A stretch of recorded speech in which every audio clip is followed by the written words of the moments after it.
Hey, Jimmy, are you in there, Jimmy? Hey, Mom. Jimmy, I don't know how to put this to you, to a little 13-year-old that doesn't know about the world yet, but your stepfather Roger and I are going out on the town tonight. Yeah, little Jim, don't wait up for us. Roger, please, there's no need for that kind of language. But anyway, Jimmy, we're going to be back late. I don't know how else you would say it. Yeah, don't wait up for us. And I left some pork and mashed potatoes in the refrigerator for you, my little man. Okay, Mom, you guys have a good time. I'll be in here, but I'll come out for my pork and mashed potatoes later. Okay, Jimmy, bye.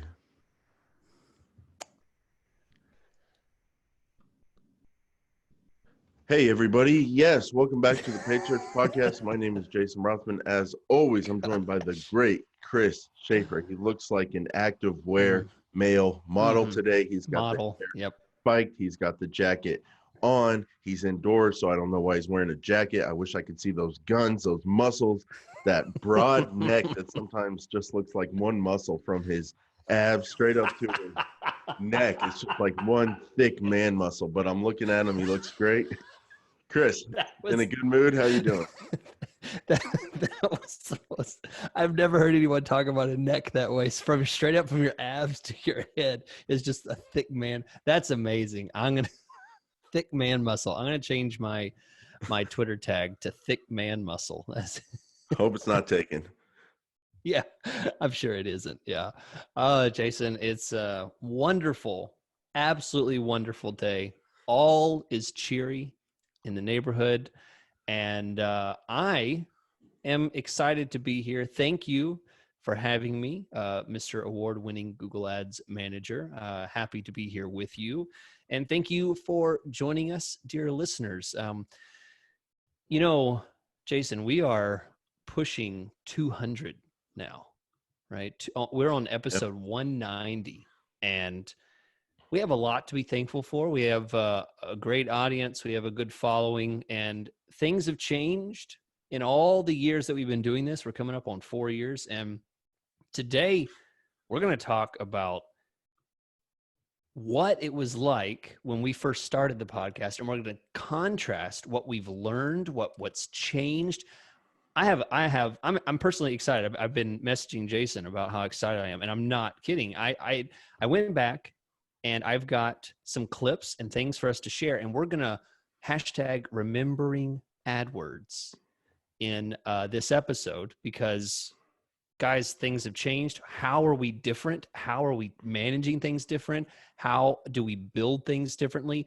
Can we even still relate to the uh, information that we gave 3-4 years ago? Is it Yeah. even the same world? So we're going to get to that. Before we do that, we're going to talk about optio.com/PSP. Guys, I get messages on Twitter. I get emails. We get forms filled out through the podcast. We get people on Patreon and all over the place talking about Optio. I know our listeners use the tool. They find that it fits the bill for getting things done faster in Google Ads. You want to try it out for a 6-week trial because who can't use an extra 15 minutes of time when you're not having to click 50 times, but you can do it in 2 clicks, right? All those ad changes, all those bid changes, negative keywords, all that stuff that's just a real grind in Google Ads, you can get it done faster. OPTE, I'm going to say that again, opteo.com/PSP. The reason you want to use that URL is because you get a 6-week extended trial. Just use the little chat box, say, hey, I'm from the PSP. Can I get an extended trial? They'll give it to you because they love you, just like we do after you go check them out. opteo.com/PSP.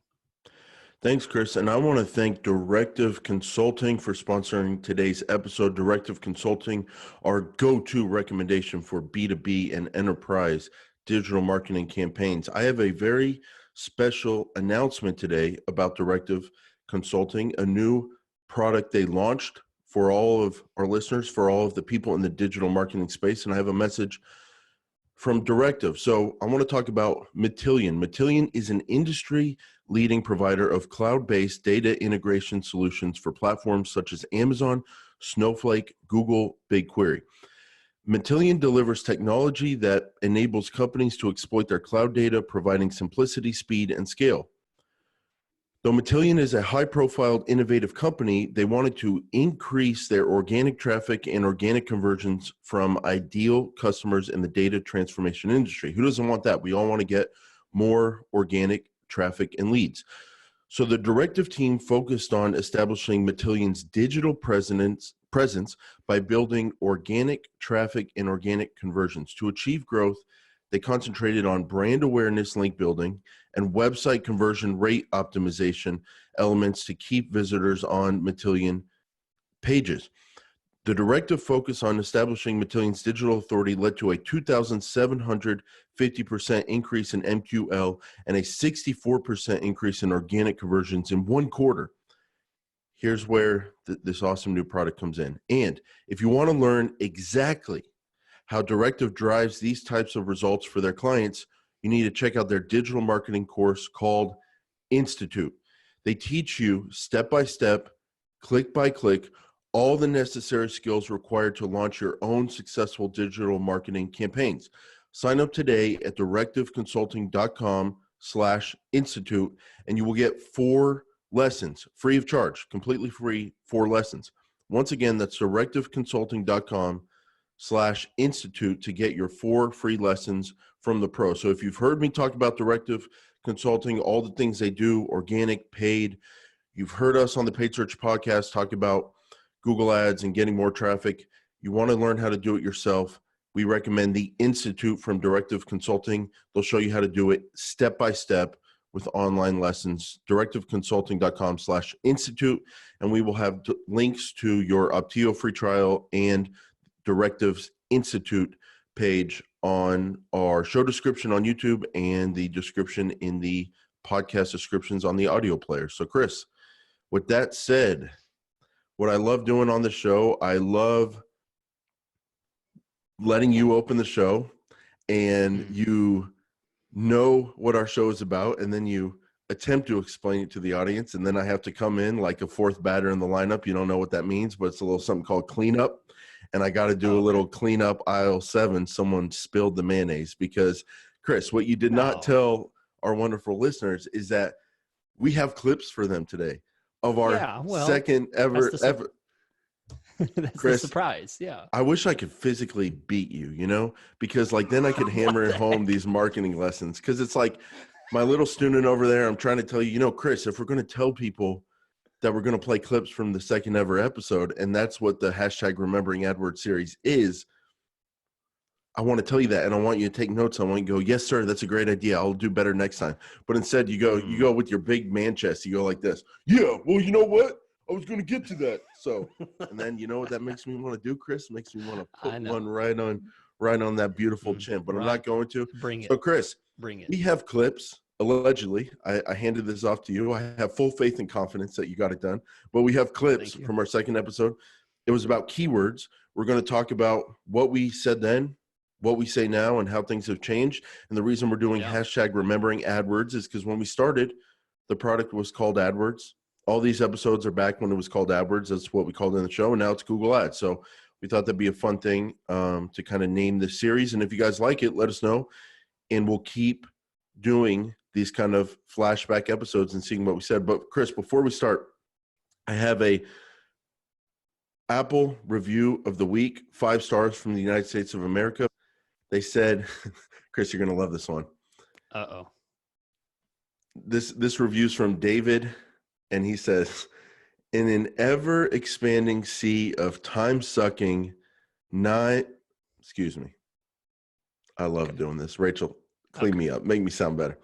In an ever-expanding sea of time-sucking, mind-numbing podcast, you both managed to delight your audience with fresh, funny, unapologetically honest, pertinent, and actionable advice.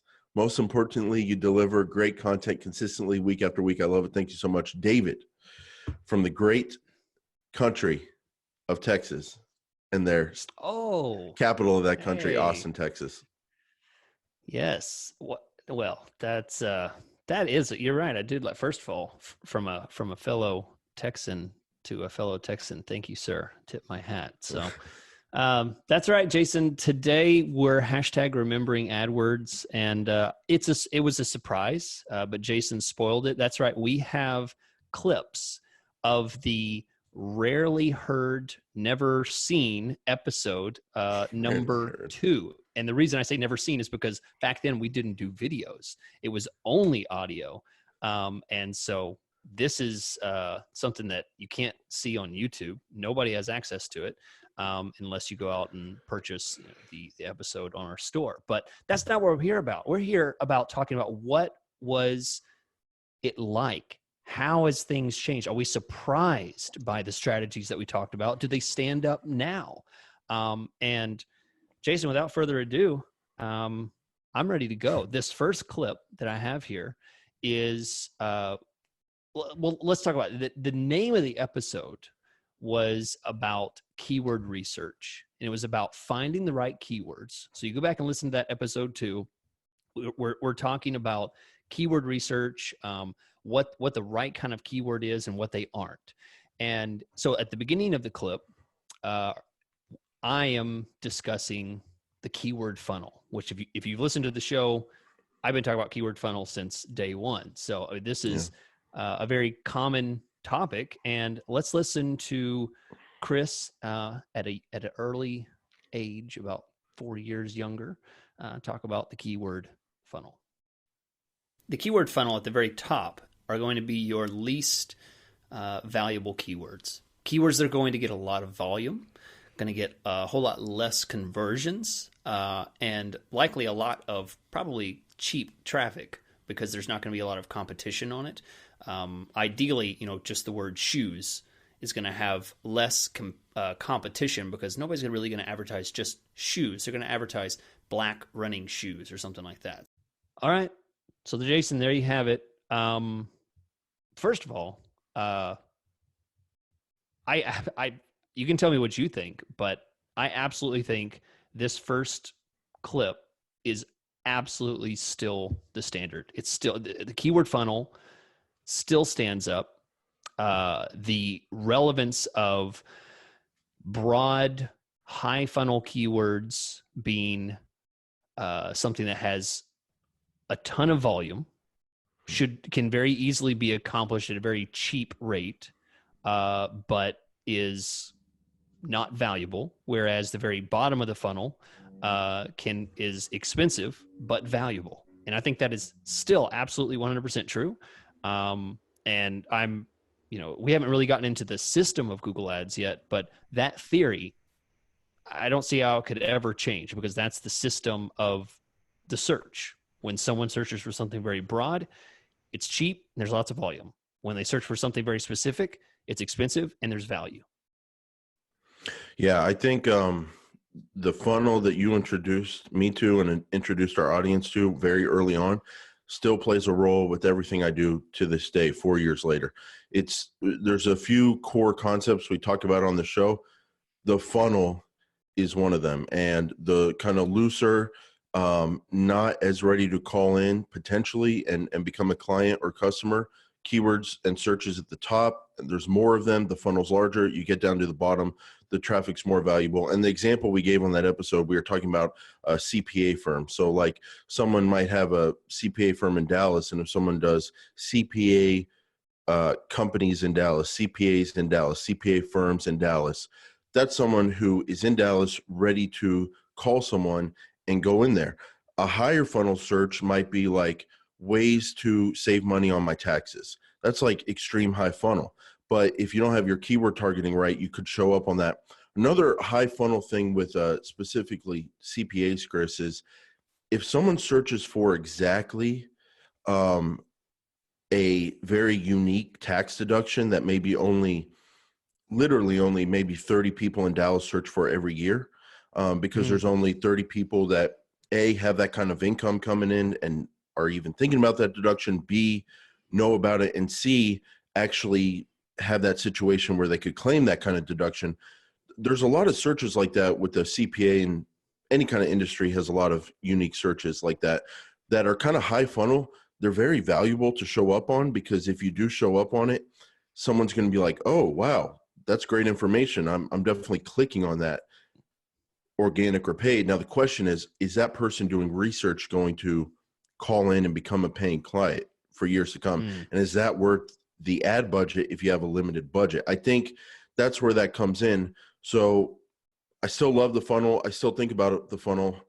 I think my thoughts on the funnel are, the first one is, I think I've loosened up, honestly, in terms of respect for mid-funnel and high funnel.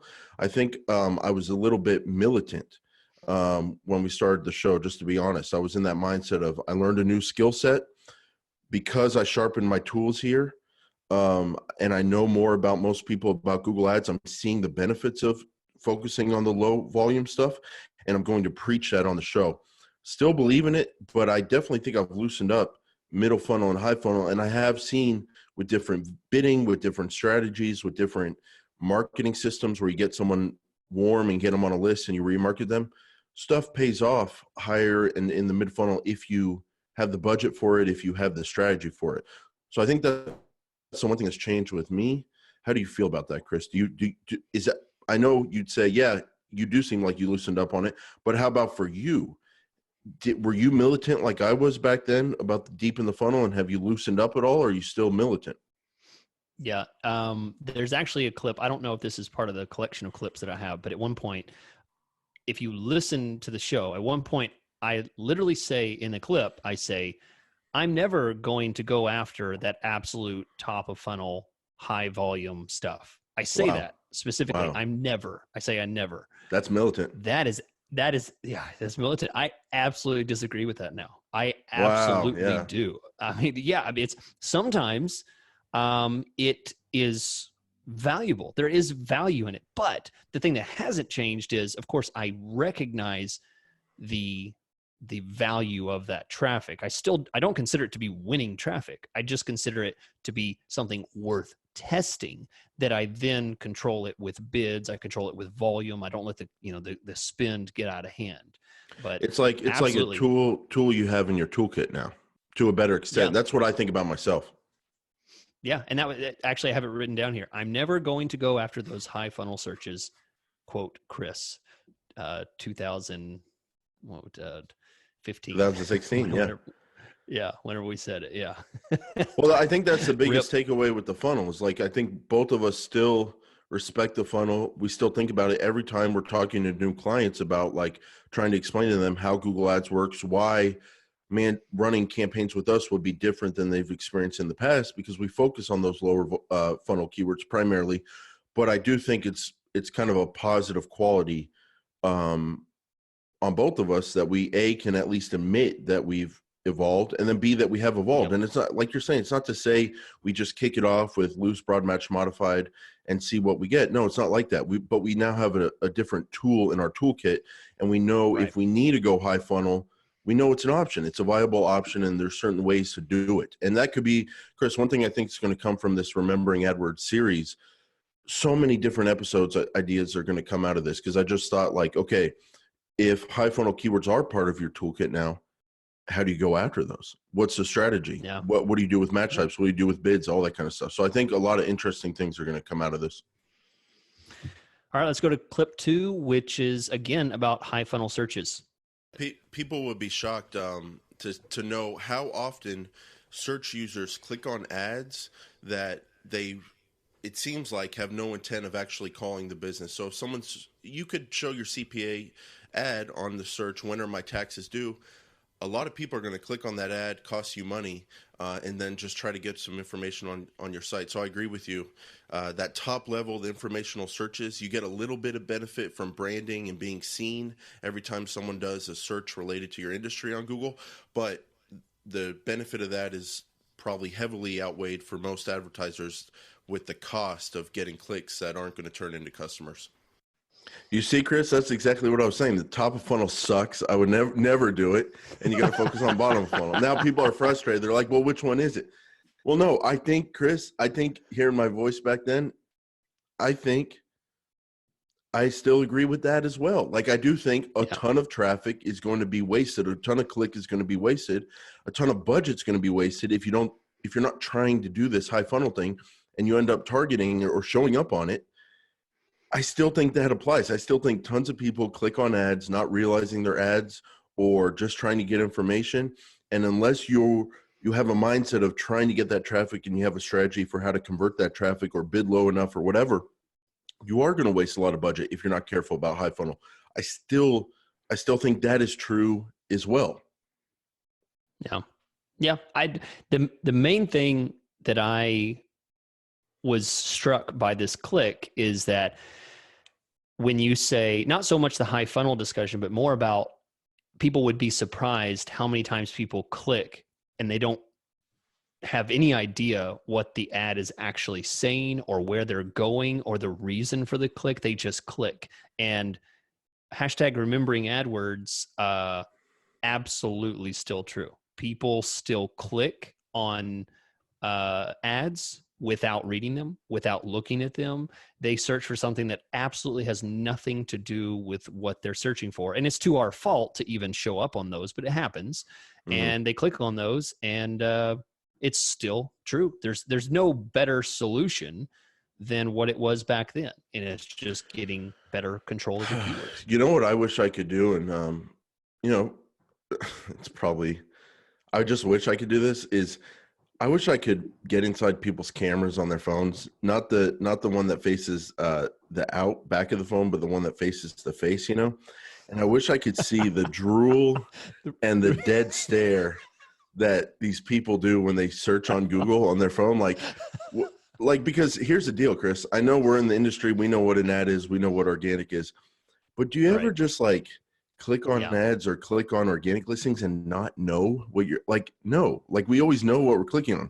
And I think most people we interact with in our day-to-day lives, just family and friends, are people of a certain level of intelligence. And it's hard to picture the people I know just drooling over their phone going, just clicking on anything just because it's shiny. Click.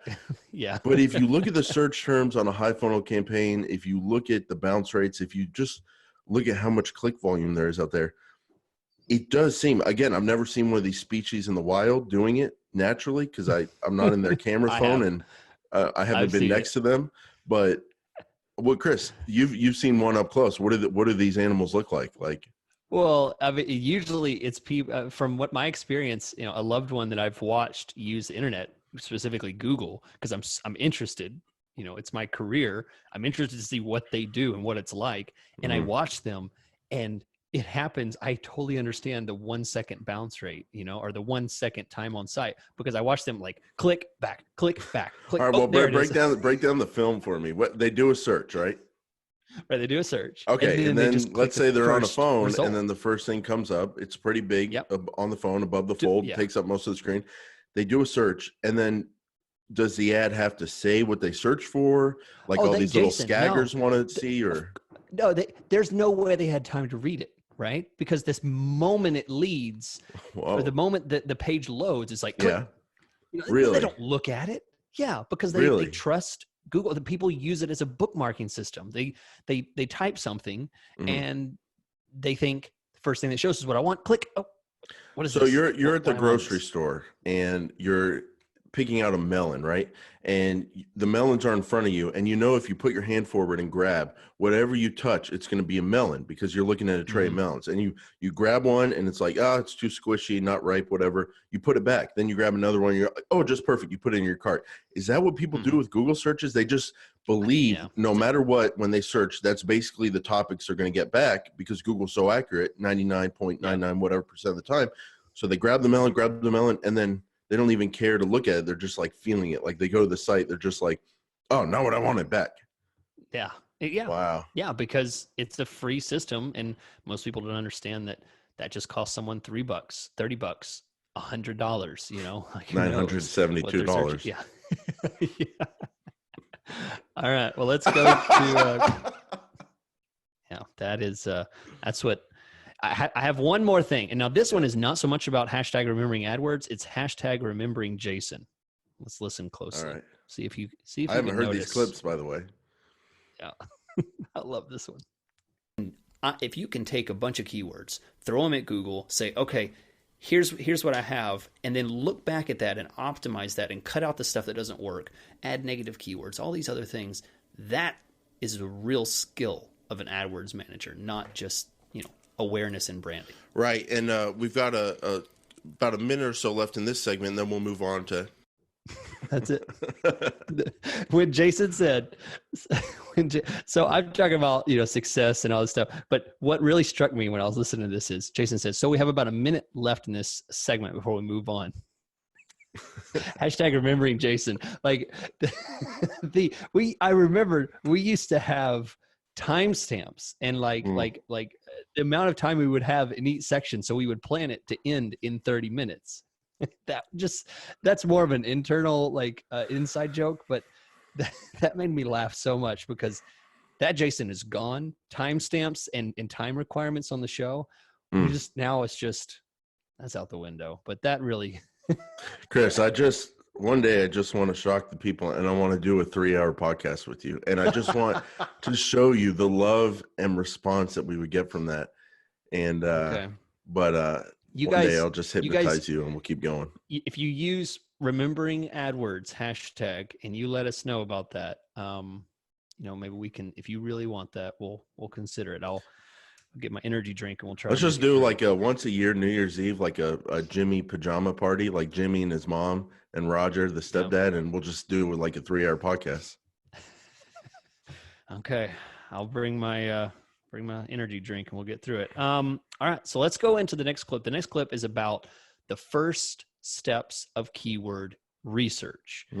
Now we're really getting into remembering AdWords. First things I do is look at the client's website. So I look at the website, try and figure out what messaging do they consider most important. That's it, right? That was short and sweet. That's the first step. Yeah. That's what we said the first step is. That's what I said the first step of keyword research was. Does that still hold up? Hashtag remembering AdWords. That's some good advice. I need to take that. Yes, you do that. No, I don't. Act like you don't.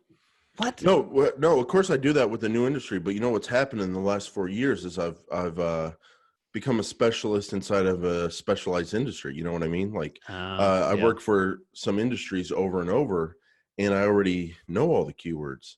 So I have not done that in a while. And I've done it, but you know what? I haven't made an intent to do it. But what happens is on these industries where I work over and over, and I think I'm the big daddy and I know all the keywords. What happens sometimes is I'll be doing ad copy work, right?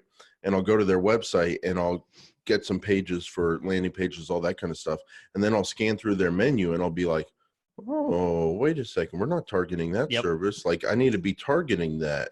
And then I throw in some keywords for it. And you're right. That's good advice. Like step number one needs, even if it's an industry you work in over and over, it needs to be going to that individual client's website and looking at what that individual client lists as their services.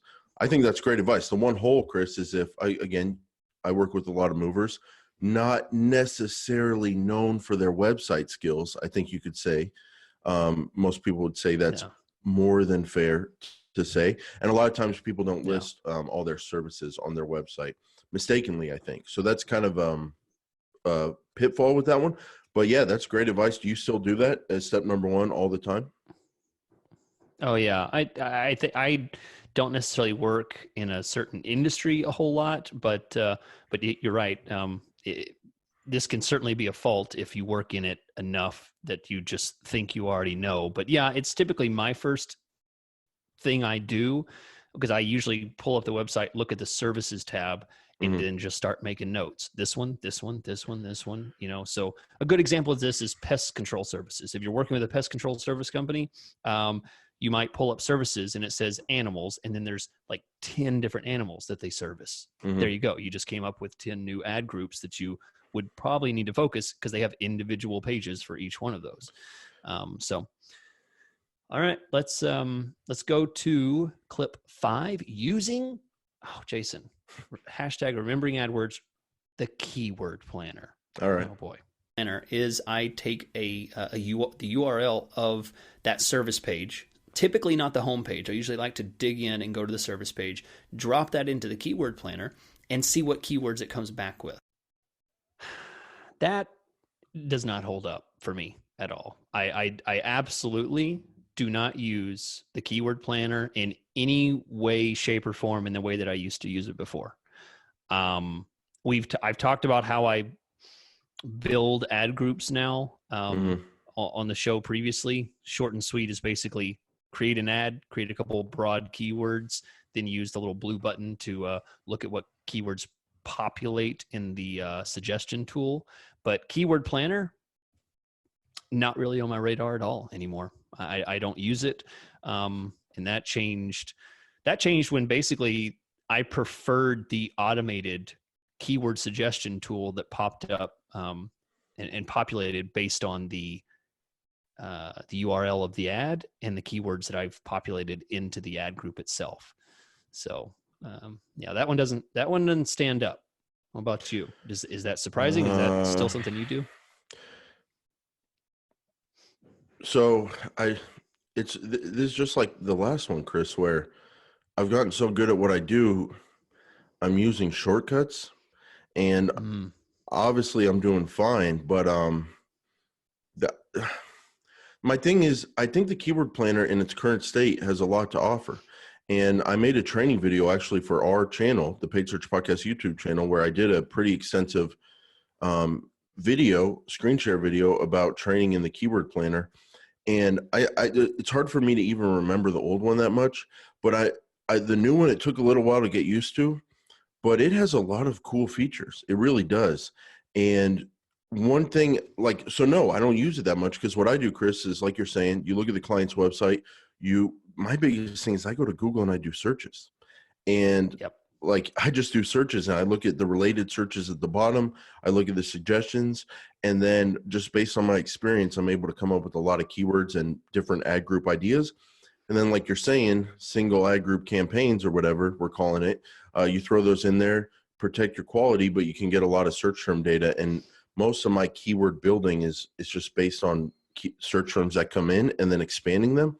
And then also just common sense and knowledge I've built up. But I do think going to the keyword planner, even for experienced users like myself, it should be something on the checklist just to go in there. And specifically what I like doing, Chris, is over on the left sidebar, grouped ideas.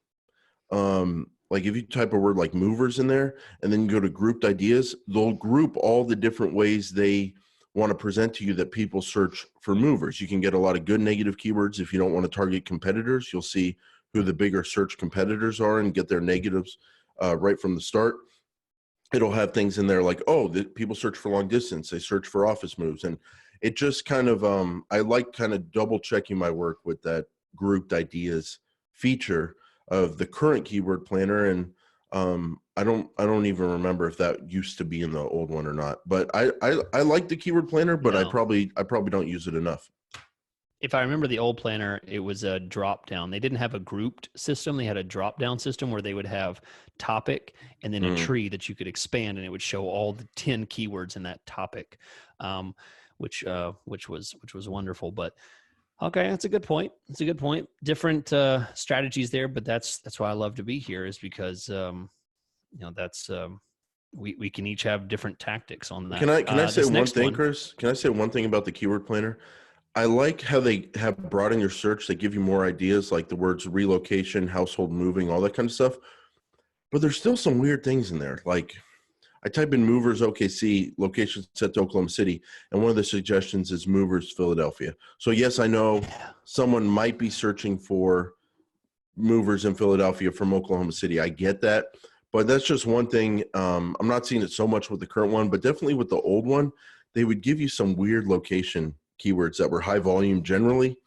But even that said, I think everything is way more improved. So my takeaway from the keyword planner, Chris, the new keyword planner is like, I'd say at least double or 3 times better than the old one.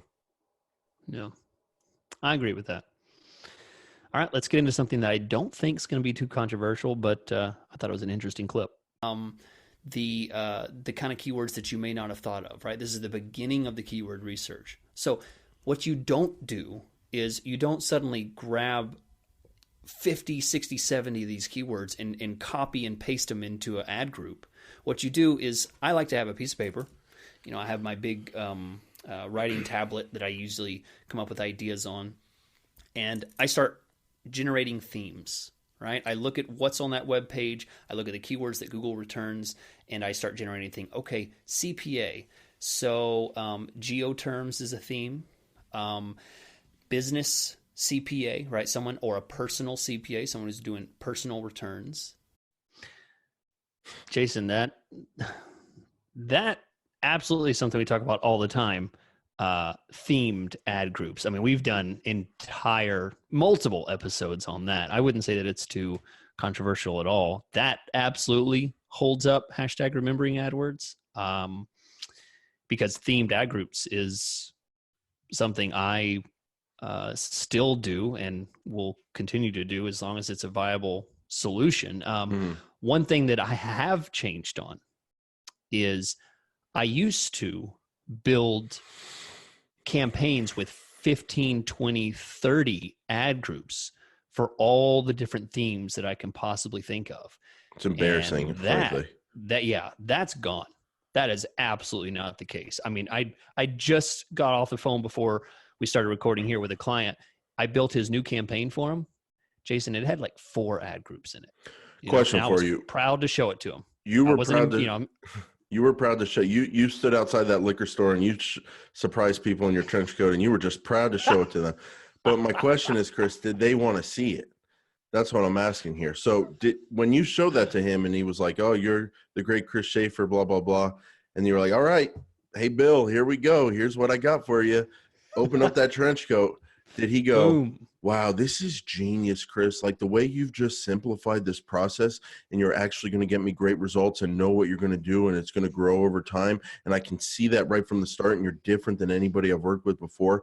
And I can see that with your small number of ad groups." Did you get that response, or did you get, I was maybe wondering why you only had 4. What's the response been with when people see the simplified, themed, but simple ad group structure, especially at the beginning? I'll tell you mine, but you tell me yours. What's the response you're getting? The response with with such a change from before with smaller ad groups is they never say, "Oh, this is so efficient. This is great." I mean, they never say that, because I mean, they're not paying me to do what they can do, but do it more efficiently, right? They're paying me to do what they can't do.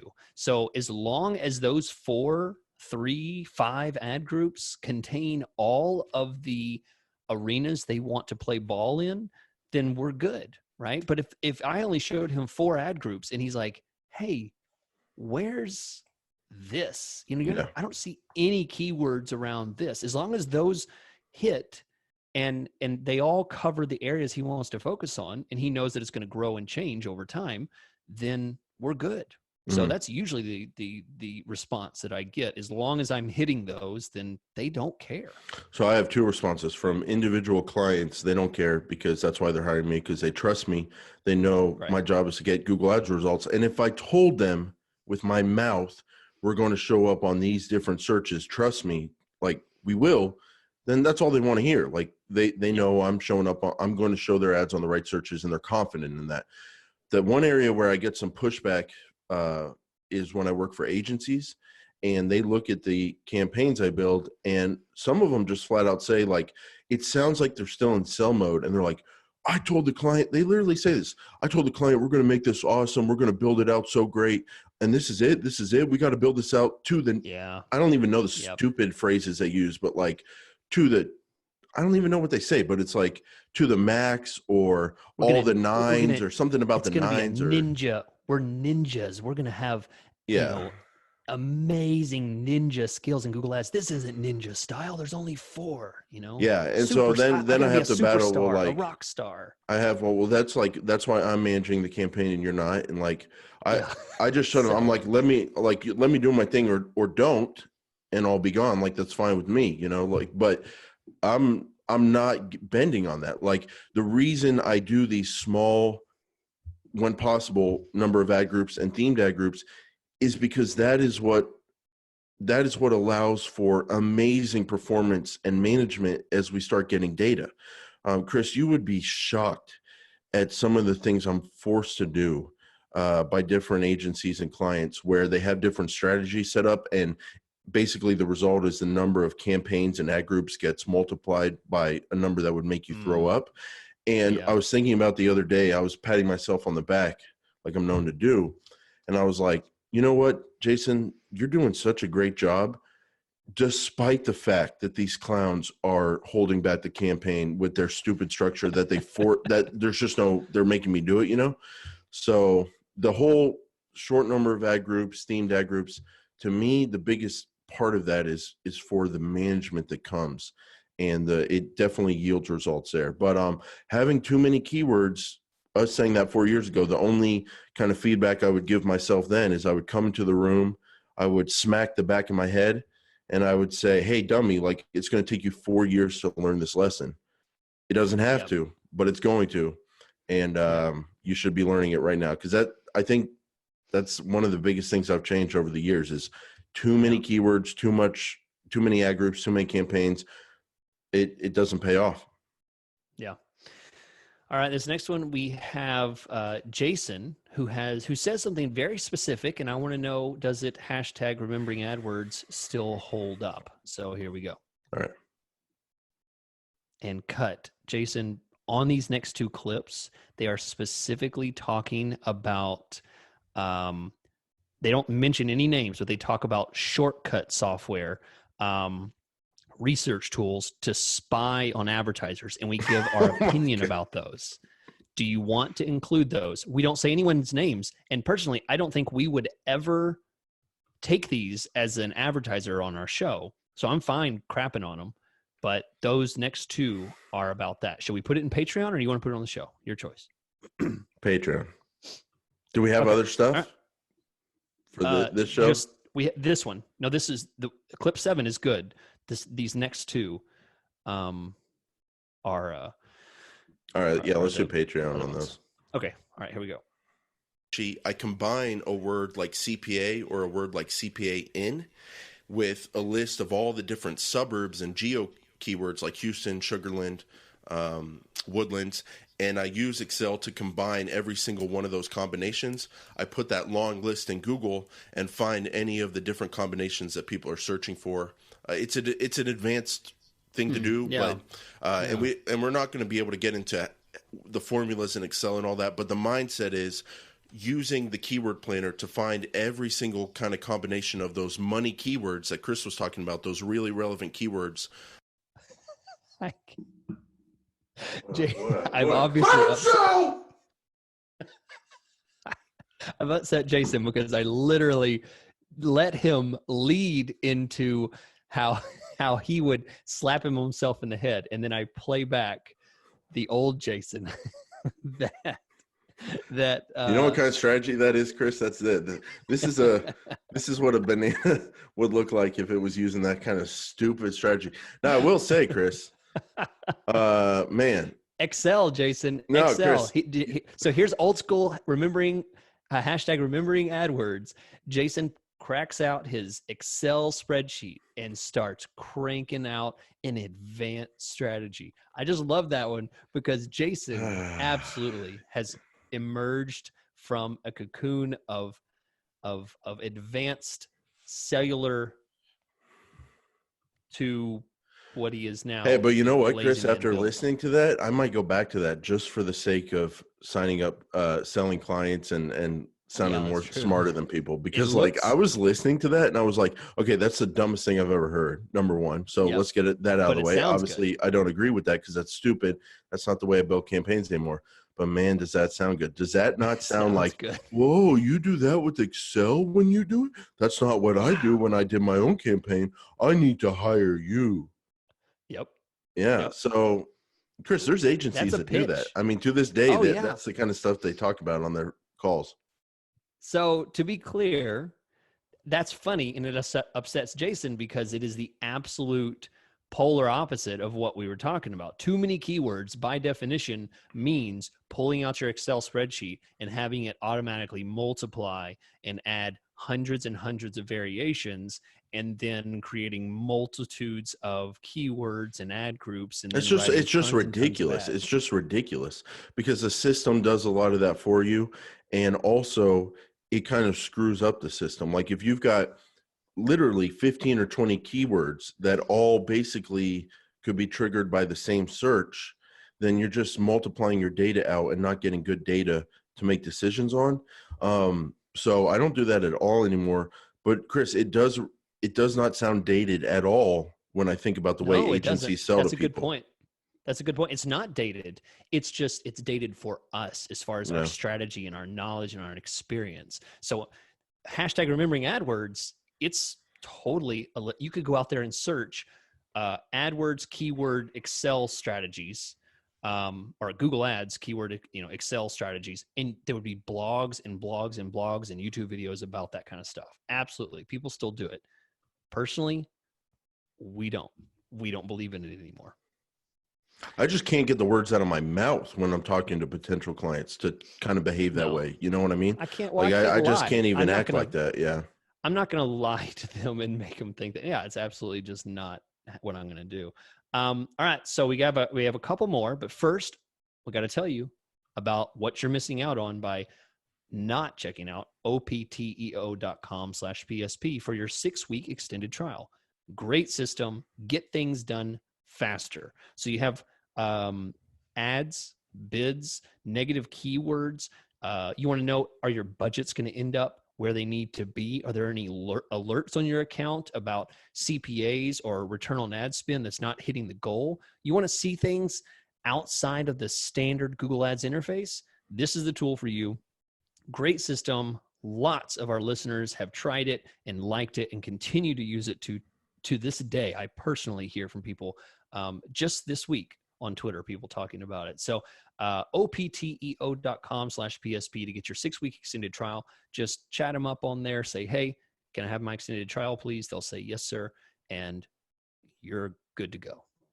All right. Thanks, Chris. And I want to thank directiveconsulting.com and tell everyone to go over to directiveconsulting.com/institute and check out their new step-by-step digital marketing training guide that you can access and get 4 free lessons right now.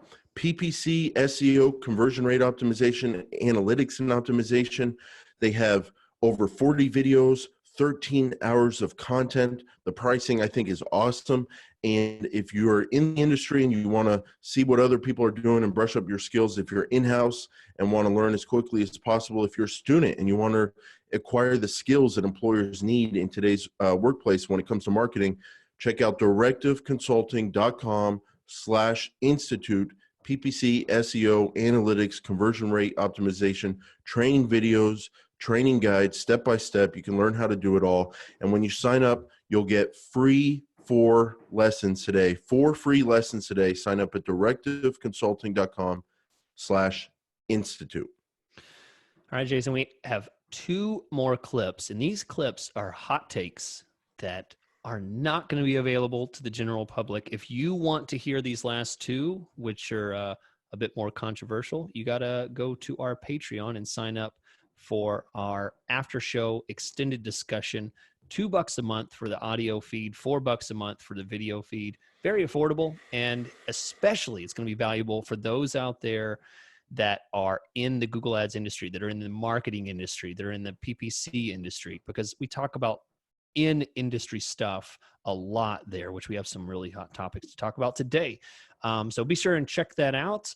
And we appreciate you listening this week. We appreciate all the listeners that are with us on our main show, and we will catch you guys